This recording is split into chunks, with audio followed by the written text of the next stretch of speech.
And okay. All right, thank you, Anne. And good morning, everyone. I'm Gerol Petruzella, he, him, and I am an academic technology consultant at Williams College. I have a background in humanities. I have a PhD in philosophy and master's in classical languages. And in 2018, I served on the IEEE working group with that organization that developed guidance around artificial intelligence from an ethical, philosophical perspective. So that's probably enough of an intro to sort of situate me, and I'll pass it over to my colleague Trevor to introduce himself. Hi, my name is Trevor Murphy, he, him, and I'm also an academic technology consultant at Williams College. And I have a background in physics and art. And I know that if I need anything from Gerol, just bring him coffee. So things work out. Absolutely. Before we really get going, I just want to say 30 seconds worth of why are two academic technology consultants here at a library conference. So here at Williams College, we're in Williamstown, Massachusetts. The academic technology consultants, we're actually a little bit of an outpost of IT. We are physically located within Sawyer Library. That's where we reside. And in addition to that, we work really closely and collaboratively with the librarians here on all sorts of issues, ranging from faculty programming to student support to any number of things. So I almost feel like we're maybe honorary librarians. I don't know if that's saying too much, but we definitely feel welcomed by the librarians community here, and we really appreciate the chance to talk with you today. All right, so moving forward, let's advance. And so I think what we're going to start with, Trevor starts us off telling the story that we're going to share with you today. And Trevor, go ahead and share the context of why we're here. What we're going to present to you is basically a story of how we solved a problem pretty much start to finish using almost entirely free tools, including AI, to solve a library problem. The problem comes about and involves video. I support Panopto, which is our streaming video service, which serves up video within our LMS canvas. And the circulation group, upon request, will digitize library-owned video materials and put them in courses for faculty. And usually they don't need help.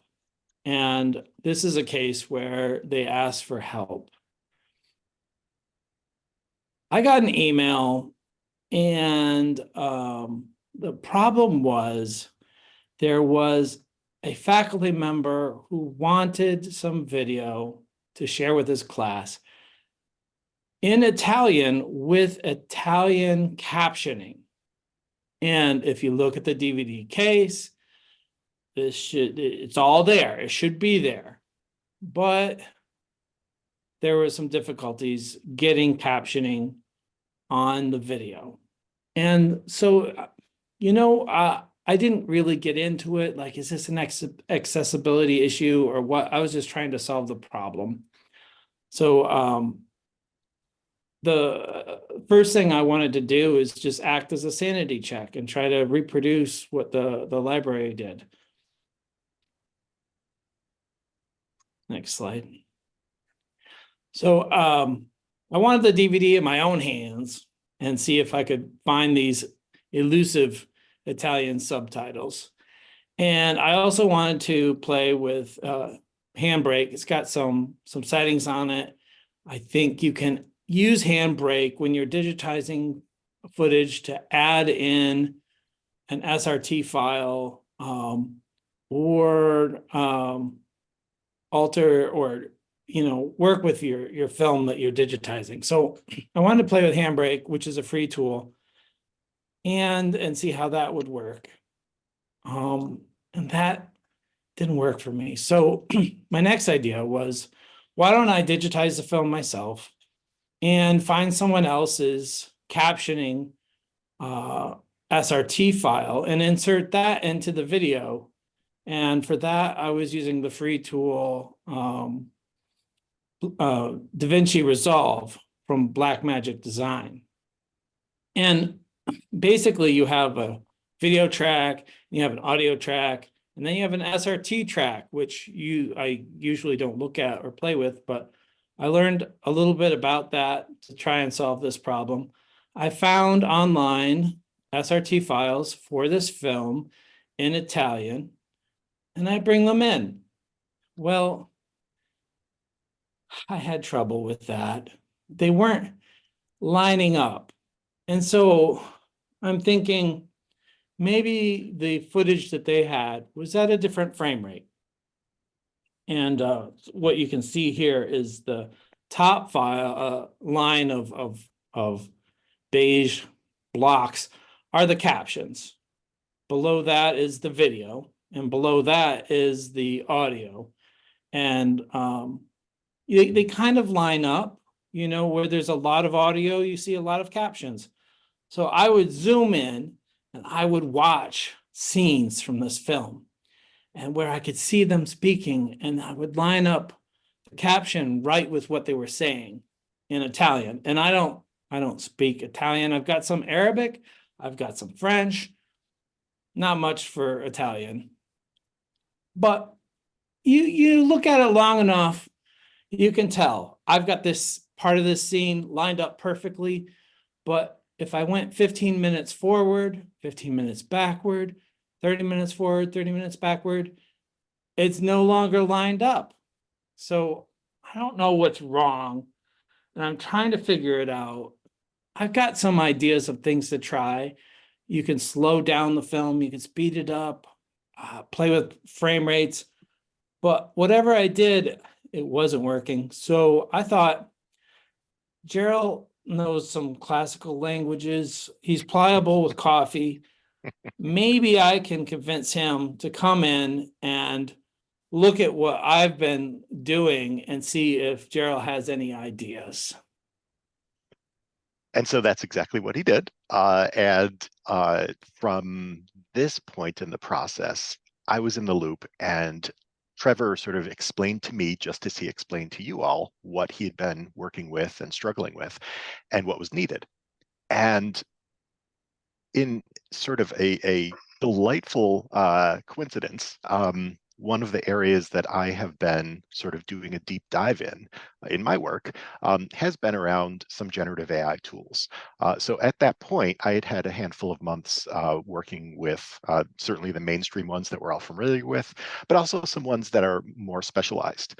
And as soon as I heard Trevor describing the scenario, I thought, my goodness, here is an actual applied opportunity potentially to use something that I have been just playing with on the side with no particular use case in mind, but really just trying to understand the scope of how generative AI tools could be useful theoretically.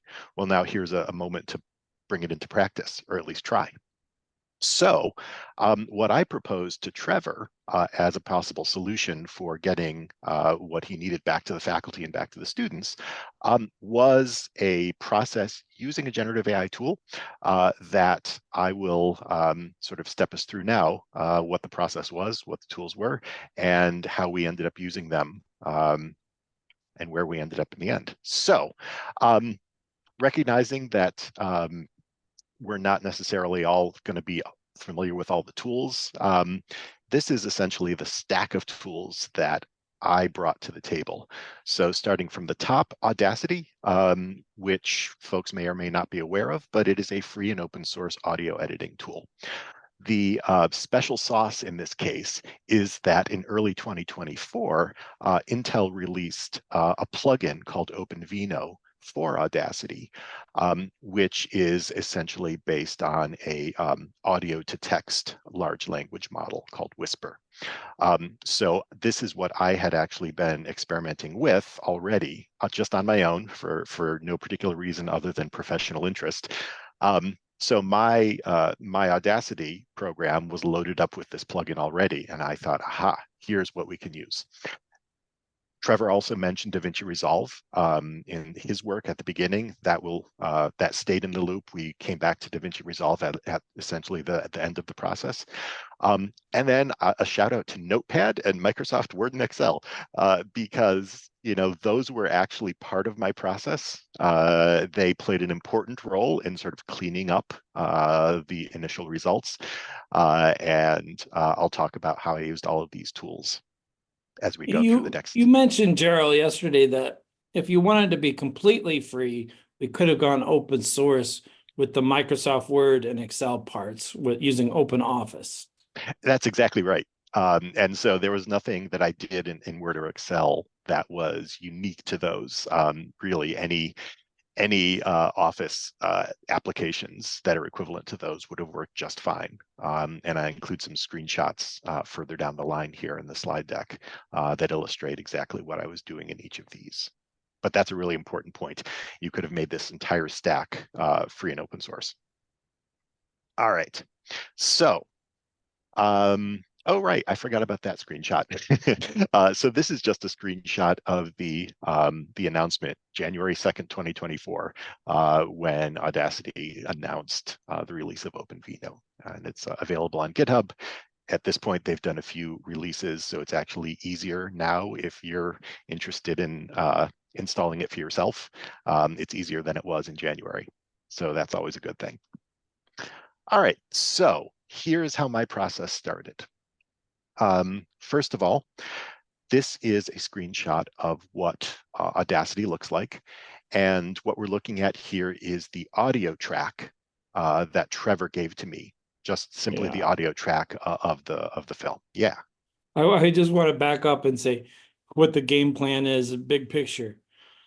Gerald's idea was looking at trying to line up the captions with the audio was, why don't we take the audio out of the video, separate them, take that audio and generate captions using the Vino tool, and then make our own SRT file and put it back into the film. So we would effectively be making our own captions using AI for this, to solve this problem. And this is the first step. I got the audio out and I gave it to Gerol. Thank you, Trevor. I was totally burying the lead on that. So I appreciate that. That is actually the concept that we're implementing at this stage of the process.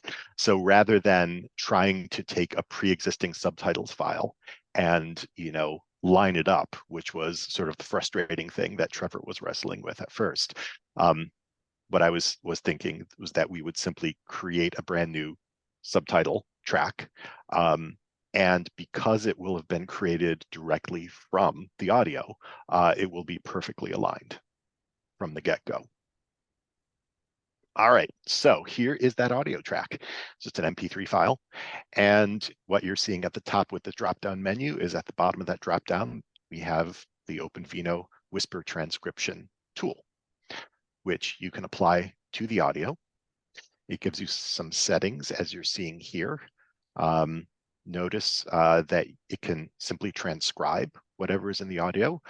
It can also translate from language to language, which is very exciting and definitely one of the things that illustrates the capacities of this tool as an AI-based tool.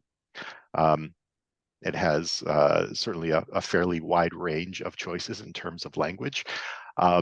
And as you're probably all aware, your mileage may vary depending upon, whether the language you select is something that's a highly resourced language in terms of the training materials, or if it's a language that doesn't have a lot of representation within the training data set, the quality is not going to be super great. Gerald, And you know Latin. Did you try out the Latin? not on this project. I have Well, experimented with other projects, and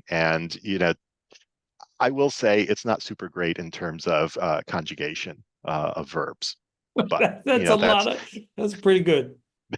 that's a story for another conference, I think. Um, I guess the last thing that I'll point out on this screenshot um, is right in the middle of that pop-up. Notice that you have OpenVINO inference device. And if you've dived in at all to sort of the hardware that large language models sort of require, you know that using a CPU will give you a fairly slow experience. If you happen to have a piece of hardware with a GPU, you're going to get a faster experience with these tools. I stuck with the CPU in this case, just because I wanted to sort of establish a baseline rather than immediately jumping to, a high-powered machine or situation. Just a laptop, a Just my, standard laptop exactly. for This a is all, 2-hour film yep, or so. Yeah. yeah, this is just my old standard Windows 11, college-issued laptop. Nothing fancy, no super-powered hardware at all. So I ran the transcription tool within Audacity. Um, I got myself some coffee while I was waiting, and it completed, and this is what it looks like. Notice that additional layer down below the original audio. All of these little text bubbles that you see and all of the vertical black lines clustering in the background there. All of those, each one of those represents a caption at the precisely correct point in the timeline correlated to the audio above. That was what I was hoping to see. And when this finished, this was what was very exciting because this is the foundation for the captions, perfectly aligned. So hooray for that. I also at this point wanted to just make a note.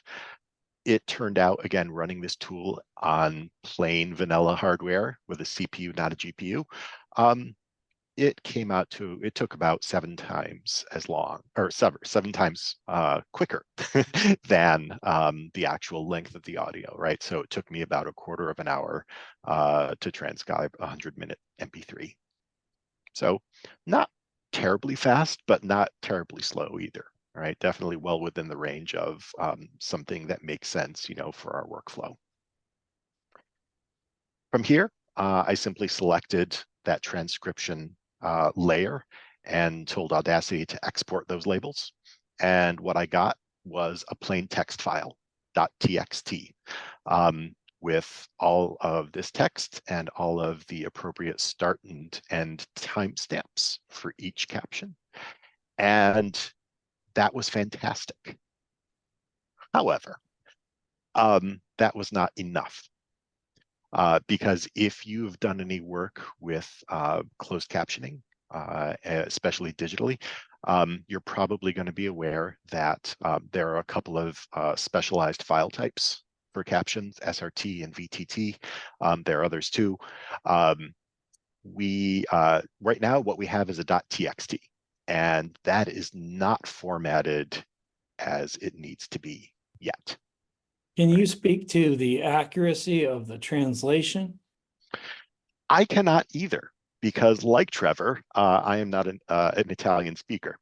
My name, to the contrary. But so I would love to. I would love to have been able to sort of, add that layer into this process. I will say a couple of things about that because that's a great issue, right? I mentioned that this is a tool that's based on the Whisper large language model, which was released by OpenAI back in, I think, 2022, and has gone through some iterations since then. The research paper that sort of came along with that release did a lot of work in sort of like comparing the quality of the translation and the transcription, right, compared to other existing auto caption tools that existed at the time, again, around circa 2022. And based upon that sort of comparative research, the Whisper model came out fairly significantly better than comparative models that were then available, for whatever that's worth. You know, it did best at English to English. You know, it did less well with other languages, which is kind of exactly the situation we are dealing with here.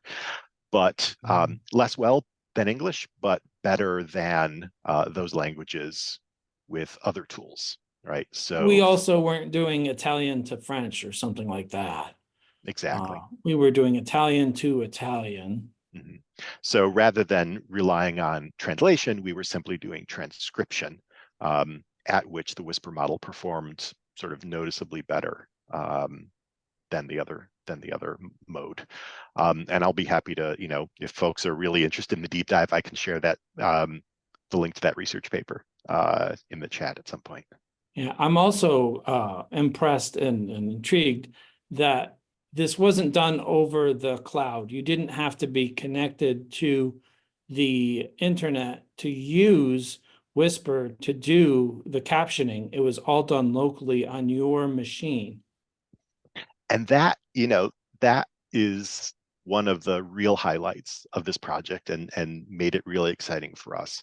Like I said, we collaborate with the librarians here at Williams College a lot.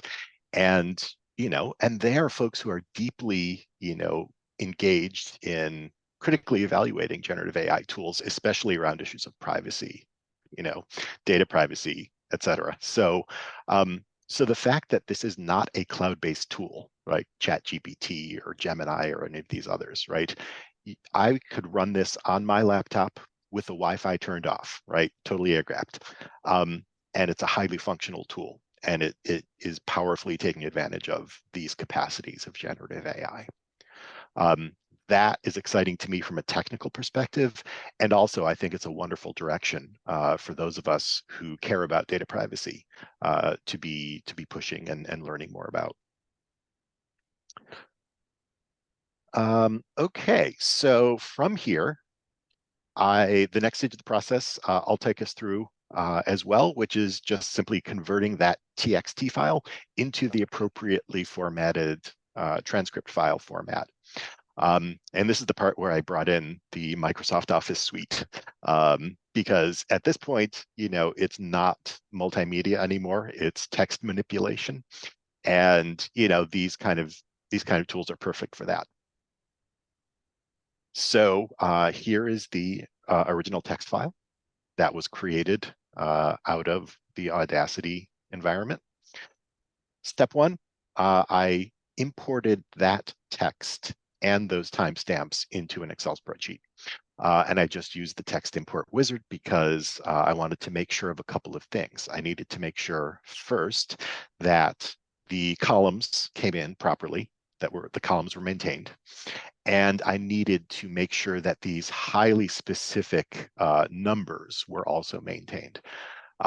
So I don't know if any of you have ever had the experience of pasting content into an Excel spreadsheet, a number content, and it sort of rounds up. So you end up with, you know, a whole number, whereas you had a highly specific decimal to start.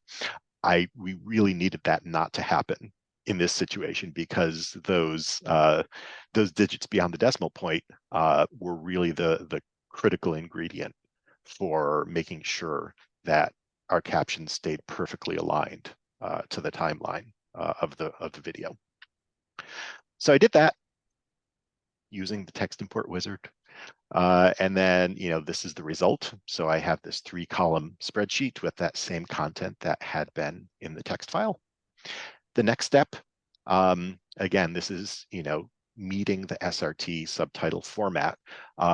Those timestamps need to be in a different format. It will not understand just simple seconds the way the timestamp came in originally. It has to be converted into hours, minutes, seconds, etc.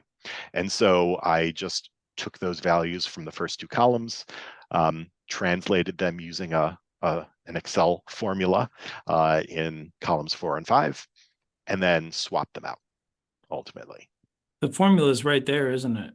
It is. The formula is both in the screenshot as well as up above the screenshot. So using that Excel formula, we'll essentially take whatever value is over in that first column and keep the same value, but simply represent it in the hour, minute, second visual format, which is what the SRT file needs. Then there were a couple of boring rounds of back and forth, which I'm not going to step through screenshots of, but essentially all I did then was I used very ordinary tools like in Excel, inserting count numbers. So you see in this screenshot, this file has each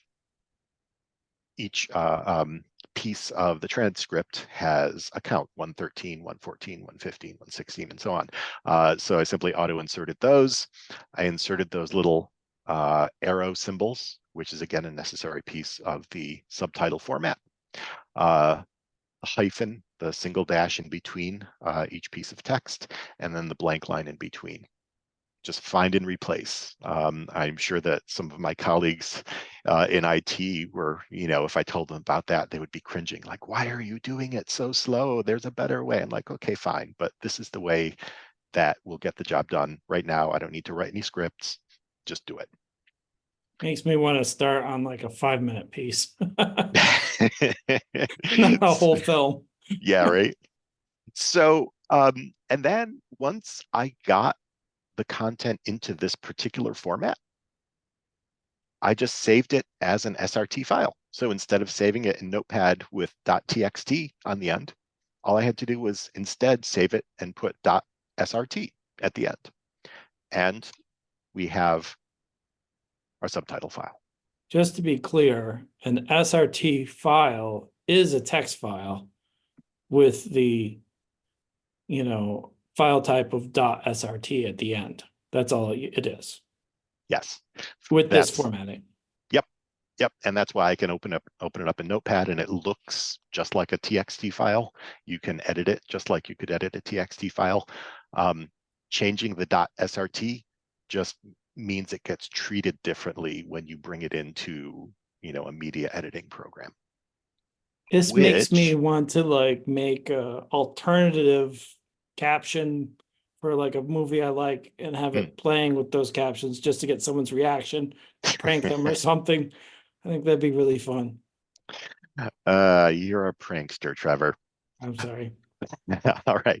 Well, so at this point, in this process, I took that SRT file and I handed it right back to Trevor, who took it forward from there. So all I needed to do in DaVinci Resolve was insert an SRT file. It makes its own special track. You can see it there above the video track, and align it with the audio below.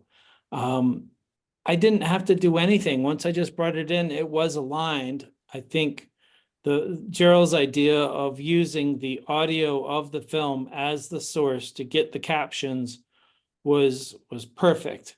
And part of the captioning process that Gerol showed you, each caption had a start time and an end time, and those lined up really well too. It gave you enough time to read it, and it didn't linger, after they had finished talking. It faded away perfectly.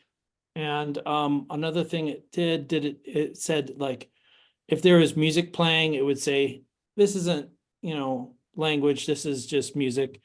And it would tell you that it was music. So I was really, really happy with the results. And from here, all I did was make an export of the film. And one of the choices I made was to burn in the captions, so that you ask for Italian subtitles, they're not going to be an option. They're going to be burnt right into the film. And that's what I delivered to circulation, who then put it in the course for the faculty member and notified the faculty member it was available for them to try it out. And they saw it and they were very happy. And so that makes us happy. And yeah. So here's just a couple of screenshots from that finalized film that got brought back into the course environment. Here's that example that Trevor was mentioning a second ago about when there was music playing. The caption noted that appropriately and just simply noted it as music. And you can see here the burnt-in subtitles.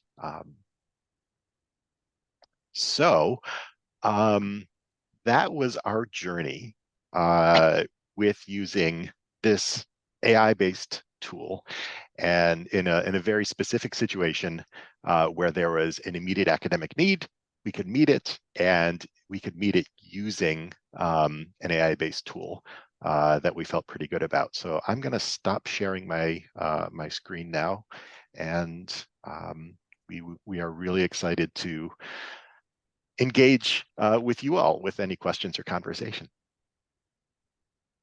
I want to mention there was a comment in the chat about actually being interested in the research around the accuracy of the generated transcriptions. If there was a way you could source that paper, that would be appreciated. If it, if you could find it quickly. Mm-hmm. Another subtext that we were talking about yesterday that I just wanted to mention was that professional development is something that we don't always make time for. And in this case, there was no use case for Gerol checking out OpenVINO on his own, on his work computer. It was just an interest. Gerol is very interested in AI, trying it out, looking at what's possible, with no idea of solving a particular problem at all. It was just a curiosity, something that we know is growing in the community and we want to know more about it. And so it was speculative. Like professional development is often can be practical, but it often can be like, learning a new skill, not knowing when you might use it. And when Circulation had extended their toolbox and it came to me and I extended my toolbox, I was just like, I'm out of tools. And I asked Gerol, and Gerol was like, wait a minute. I think there's another tool that has emerged recently, like within the last 6 months, that we could bring to bear on this problem. That's I think, a very compelling success story for speculative kind of like professional development, and that it is important to sometimes study things that are adjacent to your work without knowing particularly where you might apply it.